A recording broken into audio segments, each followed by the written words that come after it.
ज़मीन पर घर बनाया है मगर जन्नत में रहते हैं, हमारी खुशनसीबी है कि हम भारत में रहते हैं। आज मैं एक देश एक चुनाव जैसे महत्वपूर्ण विषय पर अपने विचार रख रहा हूँ। अगस्त 2026 तक एक देश एक चुनाव कानून नहीं बना है और इससे संबंधित संविधान संशोधन विधेयक संयुक्त संसदीय समिति के विचाराधीन है। लेकिन एक देश एक चुनाव के समझने से पहले हमें भारत को समझना होगा।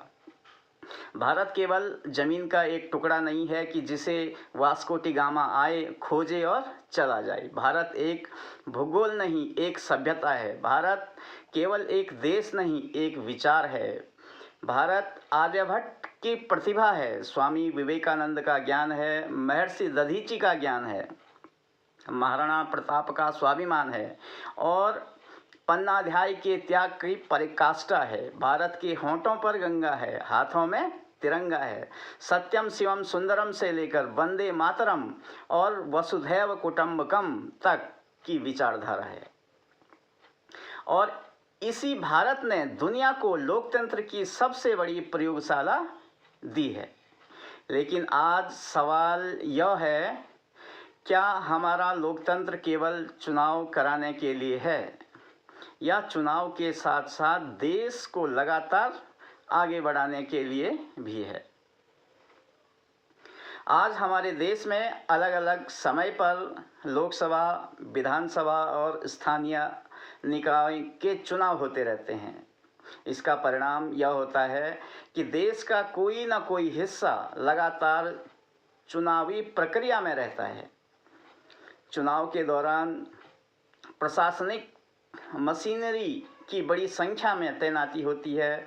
शिक्षक और कर्मचारी चुनावी ड्यूटी में लगते हैं, सुरक्षा बलों की तैनाती होती है और आदर्श आचार संहिता के कारण कुछ विकासात्मक और नीतिगत निर्णयों की गति प्रभावित हो सकती है। इसलिए एक देश एक चुनाव की अवधारणा पर गंभीर से विचार किया जा रहा है और आज यह केवल एक चर्चा का विषय नहीं रह गया।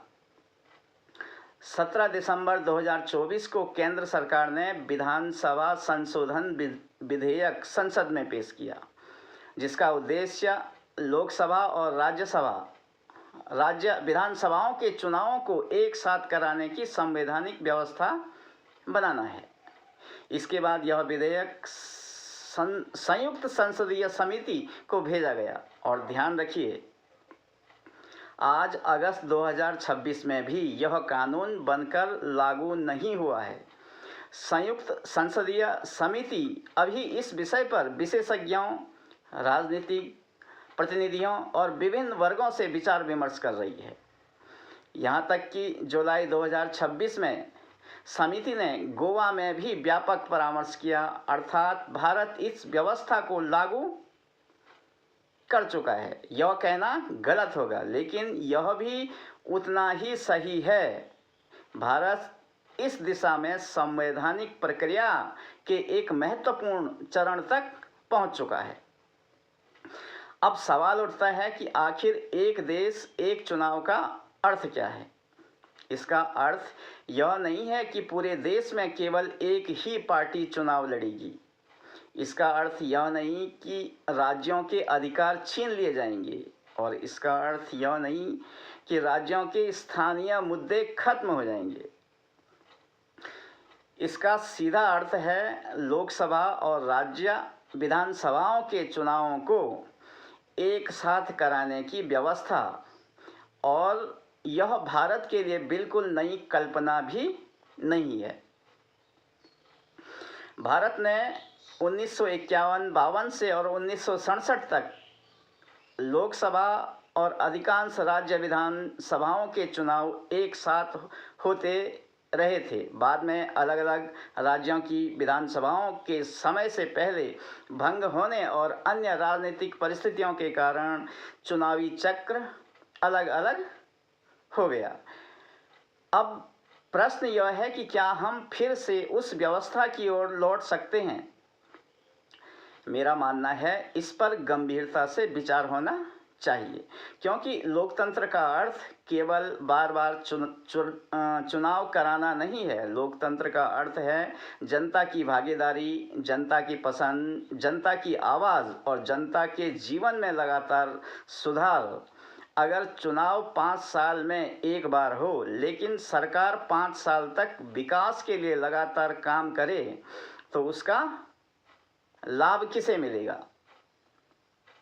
भारत के नागरिकों को इसके साथ कुछ गंभीर सवाल भी हैं। अगर किसी राज्य की सरकार बीच में गिर जाए तो क्या होगा? अगर किसी विधानसभा का कार्यकाल अलग परिस्थितियों में समाप्त हो जाए तो क्या होगा? क्षेत्रीय दलों और स्थानीय मुद्दों की भूमिका कैसे सुरक्षित रहेगी? इन सभी सवालों का संवैधानिक और लोकतांत्रिक समाधान निकालना जरूरी है। इसलिए मैं यह नहीं कहता कि एक देश एक चुनाव कोई जादुई समाधान है।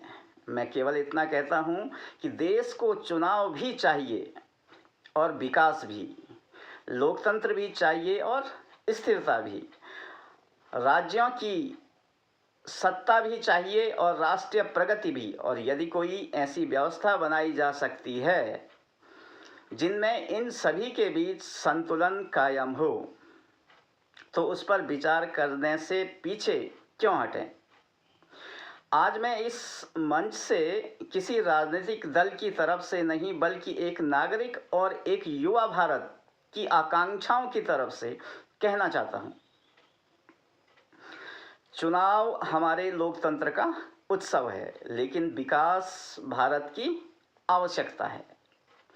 चुनाव आते जाते रहेंगे, सरकारें बनती बिगड़ती रहेगी, राजनीतिक दल बदलते रहेंगे, लेकिन भारत की विकास की यात्रा रुकनी नहीं चाहिए। इसलिए आइए एक देश एक चुनाव पर न आंख मूंद कर समर्थन करें, न आंख मूंद कर विरोध करें, बल्कि संविधान, लोकतंत्र, राज्यों के अधिकारों और देश के विकास के सामने रख कर विचार करें। और यदि इस व्यवस्था में कमियां हैं तो उन्हें दूर करें। यदि चुनौतियां हैं तो उसका समाधान निकालें। और यदि यह व्यवस्था भारत के लोकतंत्र को मजबूत करते हुए विकास की गति बढ़ा सकती है, तो भारत को उस दिशा में आगे बढ़ने से कोई क्यों रोके? और अंत में बस इतना कहूँगा, ज़मीं पर घर बनाया है, जन्नत में रहते हैं, हमारी खुशनसीबी है कि हम भारत में रहते हैं। यह भारत केवल हमारा वर्तमान नहीं है, यह हमारी जिम्मेदारी है, यह हमारा भविष्य है और यह आने वाली पीढ़ियों की विरासत है। तो आइए ऐसा लोकतंत्र बनाएं जहां चुनाव भी मजबूत हो और लोकतंत्र भी मजबूत हो और भारत की विकास यात्रा भी निरंतर चलती रहे। जय हिंद, जय भारत।